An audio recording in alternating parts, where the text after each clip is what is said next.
హైదరాబాద్, నల్గొండ, సూర్యాపేట, ఖమ్మం జిల్లా, అదేవిధంగా మహబూబాద్ జిల్లా వీటన్నిటి త్రాగునీటి అవసరాలు దాని మీదనే ఆధారపడ్డాయి. 2,40,000 ఎకరాల AMRSLBC కింద పంట ఉన్నది. నాగార్జున సాగర్ ఎడమ కాలువ కింద 6,38,000 ఎకరాల పంట ఉన్నది. మరి ఇవన్నీ ఎట్లా కాపాడుతారు? ఇప్పటికైనా మొద్దు నిద్ర వీడండి, ఇప్పటికైనా కళ్ళు తెరవండి. రైతుల పంటలు కాపాడాలంటే తక్షణమే కేంద్ర ప్రభుత్వం మీద ఒత్తిడి తేవాలి. ఆంధ్రప్రదేశ్కు నీటి వాడకాన్ని బంద్ చేయించాలి. KRMB ఆఫీస్ ముందు ధర్నా చేద్దాం పని, మేము కూడా వస్తాం. పోదాంపా ఢిల్లీలో కేంద్ర జలశక్తి మంత్రి కార్యాలయం ముందు ధర్నా చేద్దాం. మీకు చేత కాకపోతే మీ అమ్మడ మేము కూడా వస్తాం, పోయి చేద్దాంపా. ప్రధానమంత్రి కార్యాలయం ముందు చేద్దామా, పోదాంపా.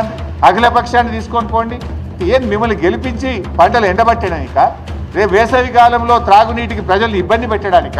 ఇప్పటికైనా ఆంధ్రప్రదేశ్ మిగిలింది 9 TMCలే, రావాల్సింది మనకు 123, ఉన్నది 100. ఇప్పటికైనా ఏం చేయాలి?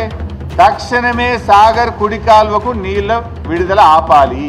ముచ్చెమరి నుంచి నీటిలను ఇంకా తోడుతున్నారు, దాన్ని వెంటనే ఆపాలి. పోతిరెడ్డిపాడు ద్వారా ఇంకా నీళ్లు తరలిస్తున్నారు, దాన్ని వెంటనే ఆపాలి. ఈ ఉన్న 100 TMCలన్నా మనం తెచ్చుకుంటే ఆ కల్వకుర్తి కానీ, నెట్టంపాడు కానీ, భీమా కానీ, కోయిల్ సాగర్ కానీ, AMRSLBC కానీ, సాగర్ ఎడమ కాలువ కానీ, ఈ మహబూబ్ నగర్, నల్గొండ, ఖమ్మం, హైదరాబాద్ త్రాగునీటి అవసరాలకు కొద్దో గొప్ప మనం సర్దుకొని వ్యవహారాన్ని నడిపించుకునే అవకాశం ఉంటుంది.